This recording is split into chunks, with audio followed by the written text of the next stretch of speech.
E quando Jesus não vem quando nós chamamos, nós temos passado muitas tristezas, dúvidas, perguntas sem respostas. Nós temos irmãos enfrentando enfermidades. Nós temos um irmão da nossa comunidade que já foi adorar ao Senhor. E por vezes na nossa vida, principalmente quando a gente está sofrendo, nós lidamos com o silêncio de Deus e a possível e aparente demora de Deus ao nos socorrer. Talvez você se identifique um pouco com o salmista, quando ele ora e diz o seguinte: as lágrimas de aflição me cegaram os olhos. Todos os dias clamo a ti, Senhor, e a ti levanto minhas mãos. As lágrimas da aflição me cegaram os olhos. Todos os dias clamo a ti, Senhor, e a ti levanto as mãos. As lágrimas do sofrimento não conseguem fazer com que o salmista enxergue com esperança o próximo dia. Todos os dias tem sido um clamor. Todos os dias o salmista tem erguido as mãos para louvar ao Senhor. E o que Deus tem a nos dizer na sua palavra? O que Deus tem a nos falar sobre isso? Quando Jesus não vem quando nós chamamos, quando há aparente demora de Deus em nos socorrer. Então, eu convido você a abrir no livro de João, capítulo 11. É um texto longo que nós vamos ler algumas partes e eu vou fazendo os comentários e trazendo entendimento, compartilhando aquilo que Deus tem falado ao nosso coração. Então, João, capítulo 11, nós leremos do versículo 1 até o versículo 44. A primeira parte que nós veremos é do versículo 1 até o versículo 3, que diz acerca da doença de Lázaro e o chamado até Jesus, a comunicação que foi feita para que Jesus viesse ao socorro. João, capítulo 11, do versículo 1 a 3, diz: um homem chamado Lázaro estava doente, ele morava em Betânia com suas irmãs, Maria e Marta. Foi Maria, irmã de Lázaro, que mais tarde derramou perfume caro nos pés do Senhor e os enxugou com seus cabelos. As duas irmãs enviaram um recado a Jesus dizendo: Senhor, seu amigo querido está muito doente.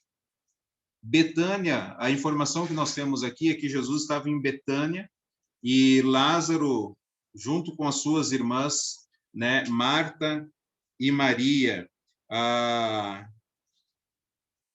morando em Betânia, e Jesus estava próximo dessa localidade quando ele foi informado que o seu amigo querido, alguém que ele amava, estava doente. Maria é aquela que derramou perfumes aos pés de Jesus e enxugou com os seus cabelos. Era uma mulher que adorava muito a Deus, estava focada nas questões eternas.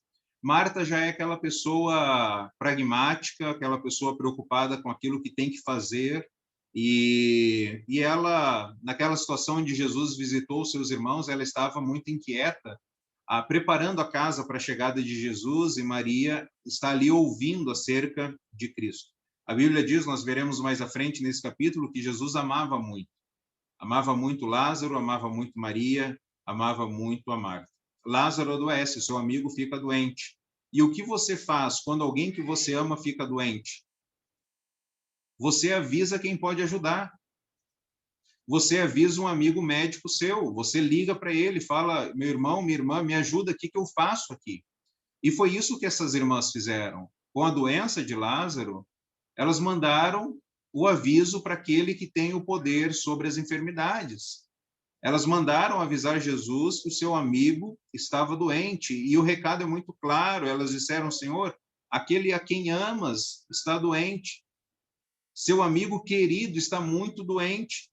E aí Jesus, ele faz uma afirmação assim que essa informação chega, e ele toma uma decisão.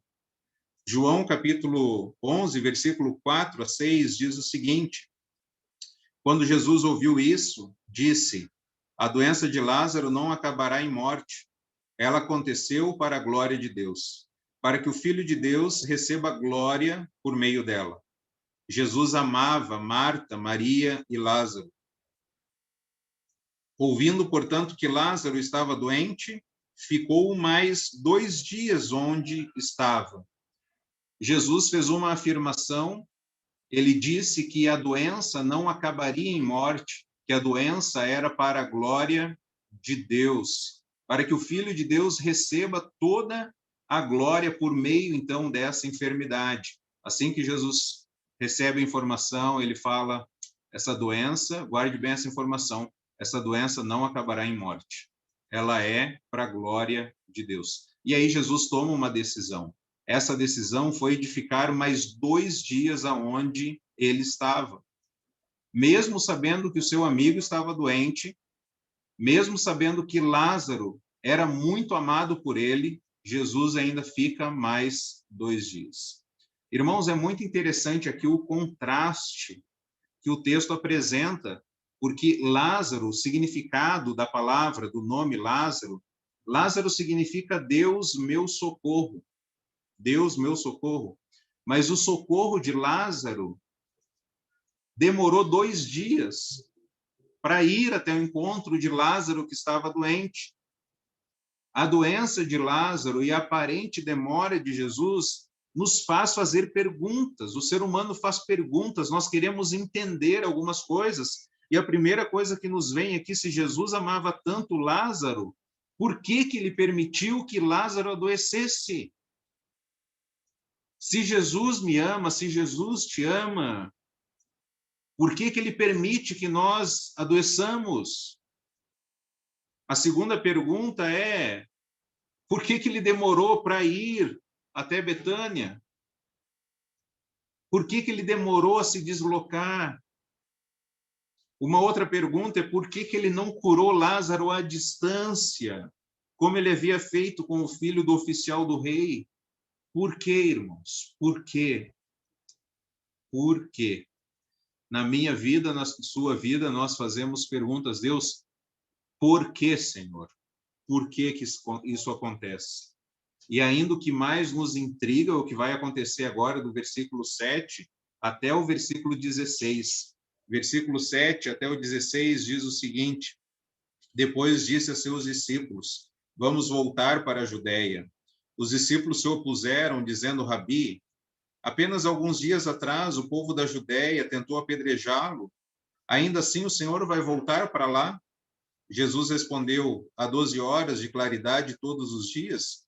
Durante o dia as pessoas podem andar com segurança, conseguem enxergar, pois têm a luz desse mundo. À noite, porém, correm o risco de tropeçar, pois não há luz. E acrescentou, nosso amigo Lázaro adormeceu, mas agora vou despertá-lo. Os discípulos disseram, antes de a gente continuar, algumas pessoas acreditam no sono da alma, né? Que as pessoas não morreram, elas estão num stand-by, né? Isso não é verdade. Quando a Bíblia usa o termo adormecer, significa que a pessoa de fato morreu. Morreu. Ela não está num sono da alma, ela morreu. E esse texto vai também deixar claro isso. Olha o versículo 12. Os discípulos disseram, Senhor, se ele dorme, é porque logo vai acordar. Pensaram que Jesus falava apenas do repouso do sono, mas ele se referia à morte de Lázaro. Então ele disse claramente, Lázaro está morto. E por causa de vocês, olha essa parte aqui que me intriga. Ele diz o seguinte, por causa de vocês eu me alegro por não ter estado lá, pois agora vocês vão crer de fato. Venham, vamos até ele. Tomé, apelidado de Gêmeo, disse aos outros discípulos, vamos até lá também para morrer com Jesus. Jesus, então, depois de permanecer 2 dias, Jesus e os discípulos decidem retornar, Jesus decide retornar para a Judeia. Antes, os judeus haviam tentado apedrejar Jesus lá, e é por isso que um dos discípulos, né, Tomé, diz, vamos lá para morrer com Jesus, porque eles querem nos matar. Mas algo especial acontece nesse momento. Jesus deixa claro para os discípulos que Lázaro morreu. E ele diz que é para o bem dos discípulos. Mais do que isso, Jesus diz que ele estava alegre por não ter estado lá antes. Você está conseguindo entender, irmãos? Você está conseguindo entender? Jesus demora, Jesus não cura a distância, Jesus permitiu que Lázaro adoecesse e agora ele está dizendo, eu estou alegre, por não ter estado lá antes, para que assim vocês pudessem crer. Então, a alegria de Jesus é devido à oportunidade para as pessoas crerem. Jesus não está feliz com o sofrimento humano, mas Jesus se alegra porque através do sofrimento você pode tomar uma decisão de crer e confiar em Jesus. Veja um outro contraste. Jesus está alegre diante de uma situação de enfermidade. Será que Jesus é sarcástico? Será que ele se alegra quando eu sofro? O foco de Jesus está além do sofrimento. Deus usa o sofrimento para o nosso bem. O sofrimento não é um fim em si mesmo. O sofrimento ele tem um propósito. O sofrimento ele tem uma finalidade. É para nos purificar, ver se a nossa fé está em Jesus. Você já reparou isso? Que diante da dor, muitos abandonam a Jesus porque eles não querem adorar a Jesus. Essas pessoas, elas acham que elas são Deus e que Deus tem que fazer a vontade delas. E com Deus não é assim. Deus, ele é soberano. Aquilo que ele decide, ele faz. Então, se Deus não faz tudo o que eu quero, significa que eu não sou Deus. Significa que existe um Deus e que a minha vontade deve se submeter à vontade dele. Então, o foco de Jesus está além do sofrimento. Ele não se alegra com a nossa dor, mas ele se alegra com a oportunidade que nós temos na dor de continuar seguindo a Jesus. Se você ainda não viu aquele filme Desafiando Gigantes, eu sugiro você assistir. E filme fantástico, um filme de futebol americano, e tem um determinado momento do filme onde os jogadores se juntam, eles oram, e eles dizem, Senhor, se nós ganharmos, nós o louvaremos. E se nós perdermos, nós o louvaremos. Essa é a atitude do discípulo. Deu Deus, Deus deu, Deus levou. Louvado seja o nome do Senhor. E aí a gente pode dizer tranquilamente, Deus, eu não entendo por que o Senhor demorou, eu não entendo por que o Senhor não curou, mas eu entendo que o Senhor é Deus. Eu entendo que eu fui criado para a sua glória, para o seu louvor. Eu digo, eis-me aqui, Senhor, seja feita a sua vontade, não a minha. E aí esse versículo, nós precisamos memorizar ele.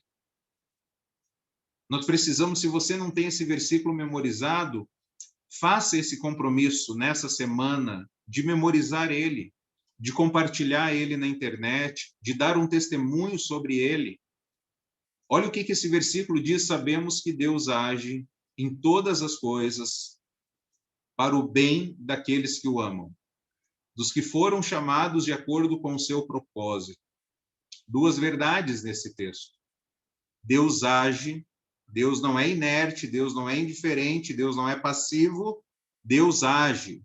Deus age em todas as coisas, Deus é soberano, Deus tem o controle, Deus é o chefe, Deus é o criador, ele controla todas as coisas, Deus age em todas as coisas, Deus é soberano. E a segunda informação nesse texto, que Deus é amor, Deus é bondoso, Deus age em todas as coisas para o bem daqueles que o amam, daqueles que foram chamados de acordo com o propósito de Deus. Então, esse versículo tranquiliza a nossa alma quando nós não entendemos. Deus, eu posso não entender, mas eu confio. Eu confio no Senhor. É como um pai que precisa disciplinar o filho, e ele diz para o filho, filho, você não entende agora, mas isso aqui é para o seu bem. E o filho fica bravo, o filho fica chateado, o filho fica aborrecido porque ele não consegue entender. Porque uma criança de 7 anos, de 10 anos, não tem o entendimento da vida que uma pessoa de 40 anos tem. E por que nós, com 40, 60, 80, 90 anos de vida, queremos nos comparar com Deus que é eterno, nós não vamos entender. Mas é confiar que Deus é bom, que Deus está agindo em todas as circunstâncias para o nosso bem. Deus é soberano, memorize esse versículo, irmão, memorize. O Salmo 42, aquele salmo que diz: por que está assim tão triste, ó minha alma? Por que está assim tão perturbada dentro de mim? Põe a sua esperança em Deus, pois ainda o louvarei. Anote essa lição que eu vou te falar agora. Anote. Sabe qual que é a lição daquele salmo? Fale com a sua alma, fale com a sua alma, antes que ela fale contigo. Fale para a sua alma: alma, por que você está assim tão triste, ó minha alma? Por que você está assim tão perturbada dentro de mim? Põe a sua esperança em Deus, minha alma, põe a sua esperança em Deus, pois ainda vou louvar a Deus. Pastoreie a sua alma, antes que ela fale contigo. Lembre a sua alma que Deus é soberano. Lembre a sua alma que Deus é bondoso. E aí nós vemos a tristeza de Marta agora e a certeza do versículo 17 até o versículo 24 diz: quando Jesus chegou a Betânia, disseram que Lázaro estava no túmulo havia 4 dias. Betânia ficava a cerca de 3 quilômetros de Jerusalém. E muitos moradores da região tinham vindo consolar Marta e Maria pela perda do irmão. Quando Marta soube que Jesus estava chegando, foi ao seu encontro. Maria, porém, ficou em casa. Lembra que Maria é mais tranquila, né? Ela ficou em casa. Marta corre ao encontro de Jesus e no versículo 21 diz: Marta disse a Jesus: se o Senhor estivesse aqui, meu irmão não tinha morrido. Mas sei que, mesmo agora, Deus lhe dará tudo o que pedir. Jesus lhe disse: seu irmão vai ressuscitar. Ah, sim, respondeu Marta, ele vai ressuscitar quando todos ressuscitarem no último dia. Quando chegaram, Lázaro estava morto já há 4 dias. Quando Marta soube que Jesus estava chegando, ela correu até eles e falou: Senhor, se o Senhor estivesse aqui, Senhor, o meu irmão não teria morrido. Jesus fala para Marta que Lázaro vai ressuscitar e ela acreditava nisso. Ela acreditava na ressurreição. Marta, como uma judia piedosa, ela crê na certeza da ressurreição, mas veja que interessante. Tal crença, o fato de você crer na ressurreição, não alivia o seu momento de luto. O fato de você crer na ressurreição não significa que você não terá que passar por um processo de luto, de lágrimas, de choro. Um estudioso chamado Alan Ortiz, ele é um epidemiologista psiquiátrico, e junto com Jerome Wakefield, inclusive a Associação Mundial de Psiquiatria afirmou que esses dois eles fizeram mais na última década para esclarecer e analisar o conceito de transtorno mental, mais do que qualquer outra pessoa. Veja, então, que são 2 pessoas altamente posicionadas nessas questões de transtornos mentais. E veja o que eles dizem no seu livro. Eles dizem o seguinte: a tristeza é parte normal da natureza humana. Veja o que esses secularistas, essas pessoas que estão tentando entender o ser humano, e eles olham para a realidade e dizem: a tristeza é parte normal do ser humano. Enquanto tem pessoas que hoje falam que é anormal você ficar triste, você não pode chorar, você não pode lamentar. Marta aqui tinha certeza que seu irmão iria ressuscitar, mas ela estava triste. Ela estava triste. Após a queda de Adão e Eva, com a entrada do sofrimento, com a entrada da dor, da morte no mundo, é normal ficarmos tristes. E quando alguém está triste, a gente fala assim: ó, para de chorar. Não pode chorar, meu irmão, chora. Derrama lágrimas, não é pecado. Jesus chorou, o texto nós veremos, Jesus chorou, é normal nós chorarmos, porque o pecado entrou no mundo, o pecado desconfigurou o projeto, o plano original de Deus. Agora nós lidamos com sofrimento, agora nós lidamos com dor, agora nós lidamos com perdas, agora nós lidamos com morte. Algumas pessoas tentam preservar as crianças desses momentos. Eu diria que esses são os melhores momentos para você ensinar para os seus filhos e para as crianças o que é a vida. A vida, filho, é de sofrimento.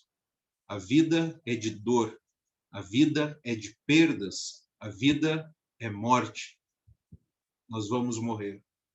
Então, a tristeza é a resposta normal para a realidade da natureza humana.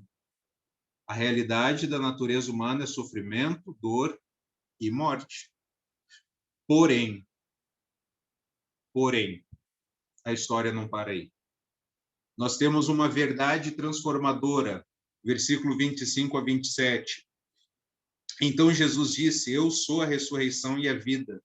Quem crê em mim viverá, mesmo depois de morrer. Quem vive e crê em mim jamais morrerá. Você crê nisso, Marta? Sim, Senhor, respondeu ela. Eu creio que o Senhor é o Cristo, o Filho de Deus, aquele que veio ao mundo da parte de Deus. A verdade transformadora que divide a humanidade em dois: daqueles que são perdidos, pecadores perdidos, daqueles que são pecadores regenerados. É aqueles que creem nessa verdade. Não importa se você é rico ou pobre, gordo ou magro, não importa se você mora em contexto urbano ou rural, não importa a sua etnia, não importa a sua raça, não importa a sua cor, não importa nada. Para Deus, o que importa é se você crê nessa verdade. Eu sou a ressurreição e a vida. Quem crê em mim, viverá, mesmo depois de morrer. Quem vive e crê em mim, jamais morrerá. Jesus não disse eu prometo, Jesus não diz eu procuro ou eu trago. Jesus diz eu sou. Eu sou a ressurreição, eu sou a vida. A ressurreição não é apenas uma esperança futura.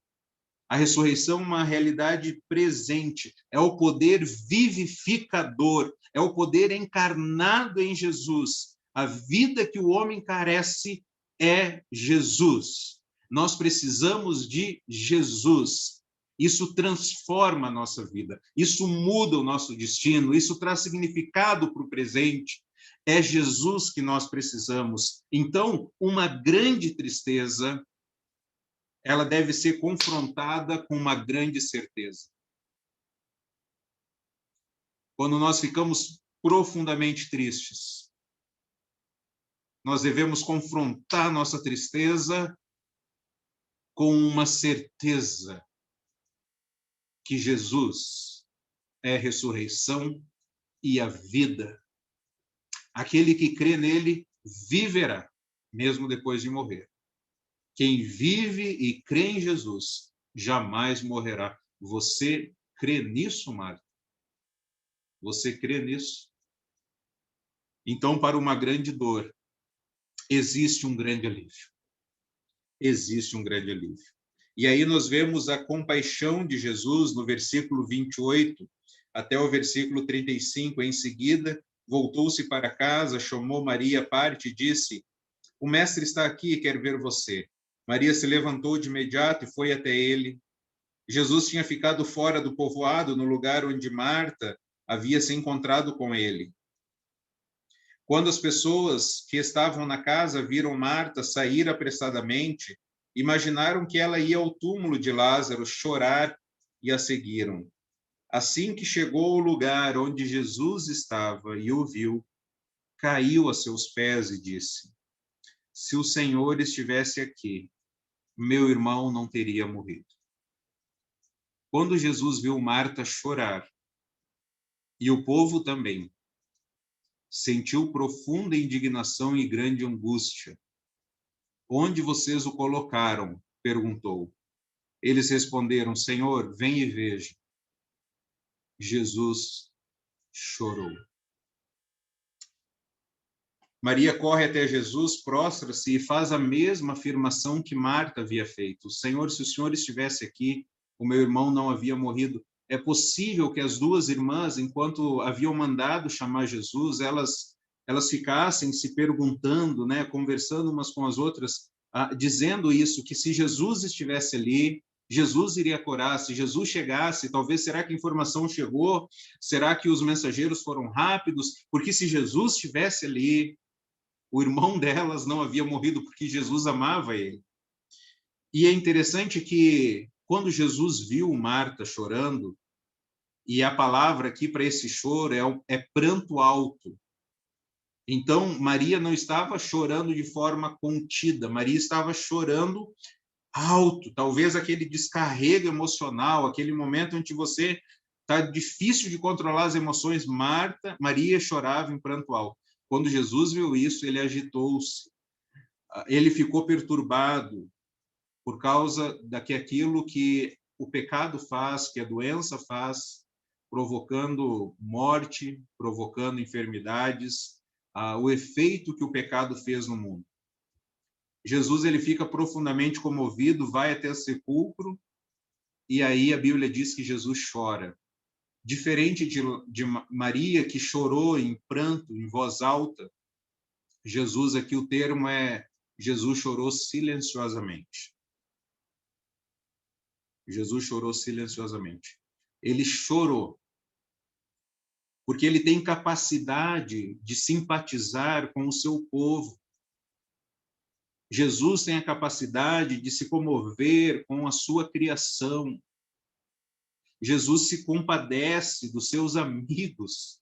Jesus se compadece, Jesus sofre pelo fato de sofrermos.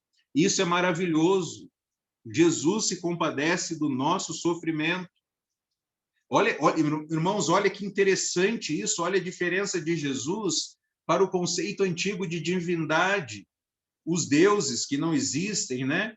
Mas aqueles deuses pagãos que lançam maldições e aflições sobre a terra, que não são comovidos, influenciados pelo clamor humano, nós vemos aqui Jesus, diferente desses deuses falsos, um Deus criador, poderoso, pessoal, compassivo, chorando, se compadecendo daqueles que estão sofrendo.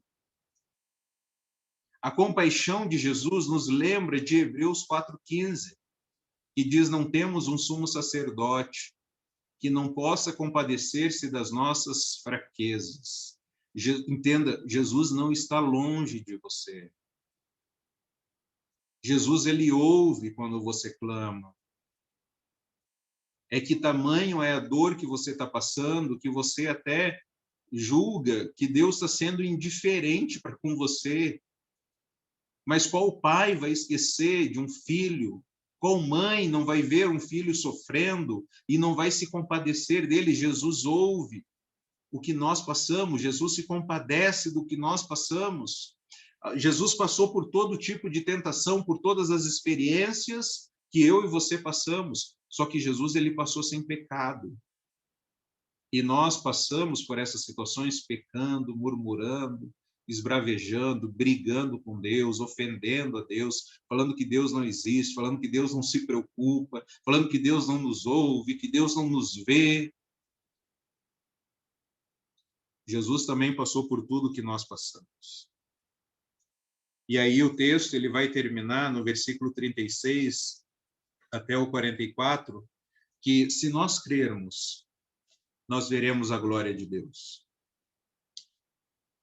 Versículo 36 diz: as pessoas que estavam por perto disseram: vejam como ele o amava. Outros, porém, disseram: esse homem curou um cego, não poderia ter impedido que Lázaro morresse? Jesus, sentindo-se novamente indignado, chegou ao túmulo, uma gruta com uma pedra fechando a entrada. Rolem a pedra para o lado, ordenou.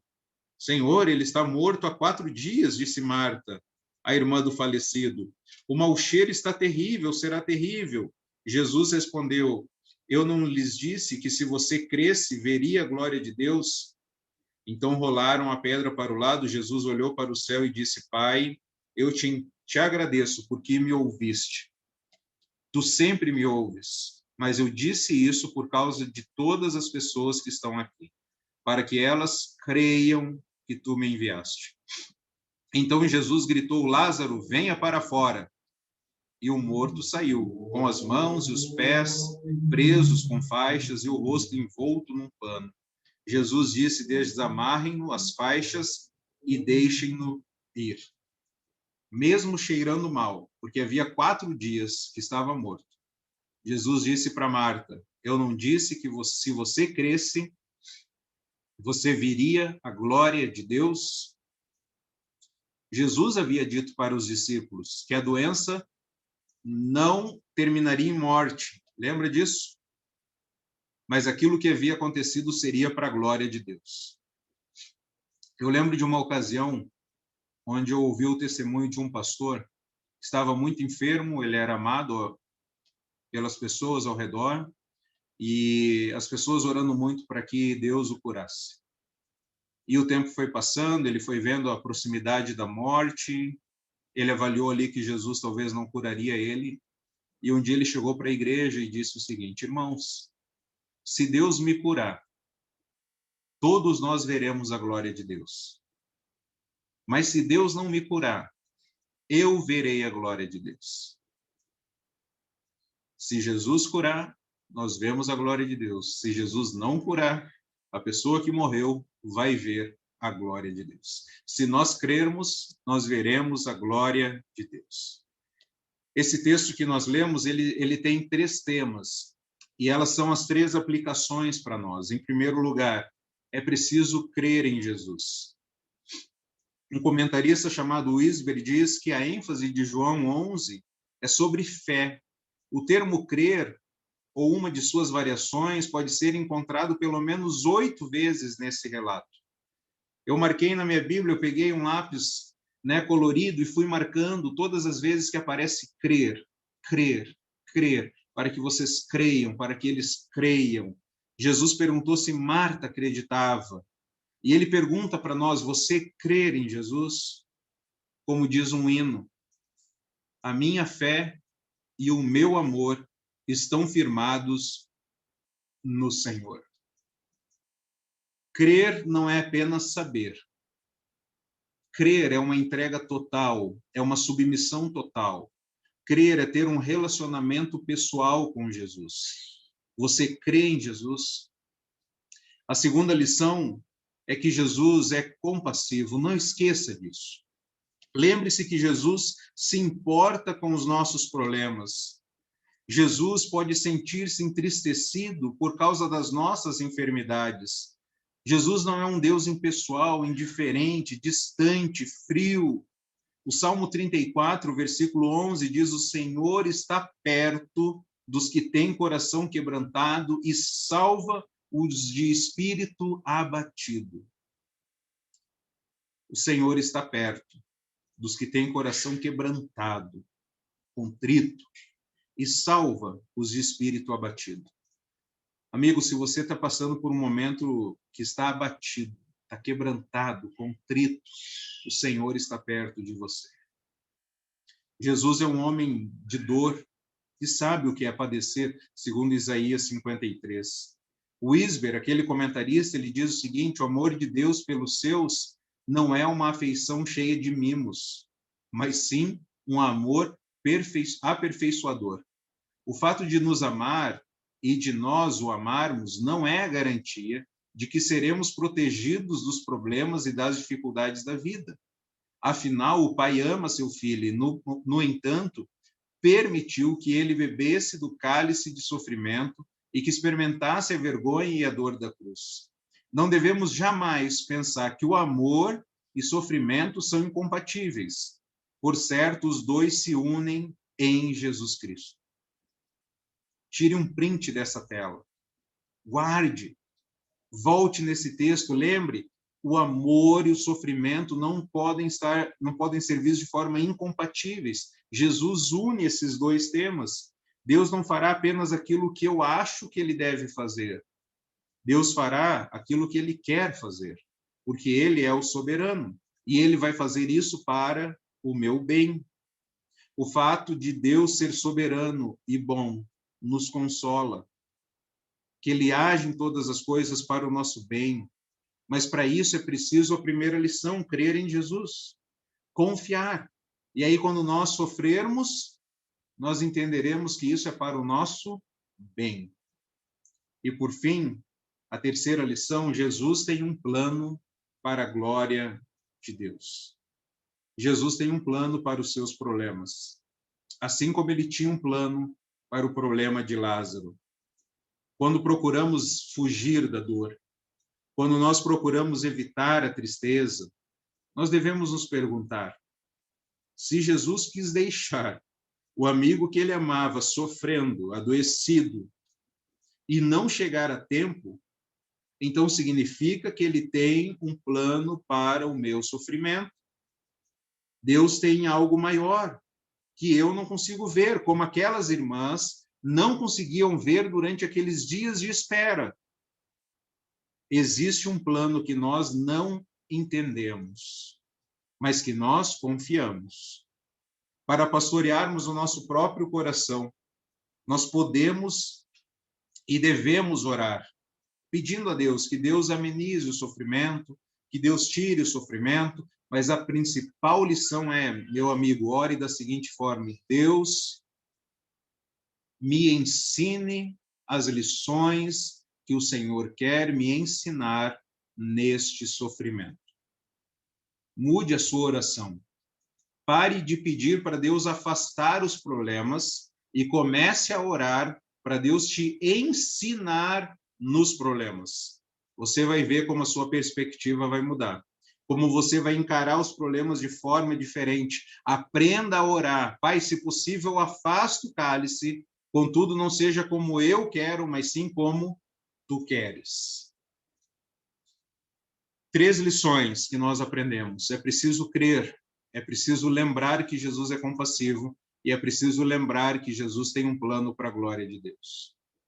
Eu gostaria de terminar mostrando aqui um resumo, um parágrafo do autor Daniel Berger. Ele escreveu um livro sobre depressão e ele diz o seguinte: receber a Cristo como libertador da alma não significa que um cristão escapará da tristeza nesse mundo. Significa que ele ganha esperança que possibilita alegria, apesar das inevitáveis tristezas. Como qualquer outra pessoa, os cristãos lutam regularmente com a tristeza, embora tenham uma esperança estabilizadora. 1 Tessalonicenses 4,13 diz para que vocês, crentes, não sofram como os outros que não têm esperança. Ter esperança salvadora em Cristo muda a compreensão do valor da tristeza e da resposta à perda. Em 2 Coríntios 6,10, o apóstolo Paulo compartilha essa mentalidade sobrenatural que ele próprio praticou. Entristecidos, mas sempre alegres. Possuir genuína esperança possibilita gratidão e alegria, apesar da triste realidade dessa vida. Então, se a tristeza é a resposta normal para a realidade da natureza humana, a esperança é a resposta sobrenatural na realidade da vida em Cristo. E quando Jesus não vem quando nós chamamos, é preciso crer em Jesus. Creia, espere. É preciso lembrar que Jesus é compassivo, ele está fazendo isso para o seu bem, mesmo que você não entenda. E lembre-se que Jesus tem um plano para a glória de Deus. E esse é o seu foco, viver para a glória de Deus. Quer comais, quer bebais. Quer você vá numa maternidade, quer você vá num cemitério. Faça tudo para a glória de Deus. Vamos orar? Pai, nós te agradecemos, porque Jesus veio ao mundo, tomou o nosso lugar na cruz. E ajuda-nos, Senhor, a confiar em Ti, mesmo quando nós não entendemos. Mesmo quando nós chamamos para o Senhor vir rapidamente o nosso socorro e aparentemente o Senhor está demorando. nos ajude a crer no Senhor, nos ajude a lembrar que o Senhor é compassivo e nos ajude a lembrar que o Senhor tem um plano para a glória de Deus. Então, nos ajude a viver para o Senhor, que a esperança de Jesus possa inundar o coração de todos aqueles que estão sofrendo, enquanto nós esperamos o dia que nós encontraremos a Jesus. E lá as lágrimas serão enxugadas, a dor vai passar e não haverá mais morte. É no nome de Jesus, o nosso Senhor e Salvador, que nós oramos. Amém. Que Deus te abençoe e que Deus possa inundar o seu coração com a esperança viva, porque Jesus é a ressurreição e a vida. Que Deus te abençoe.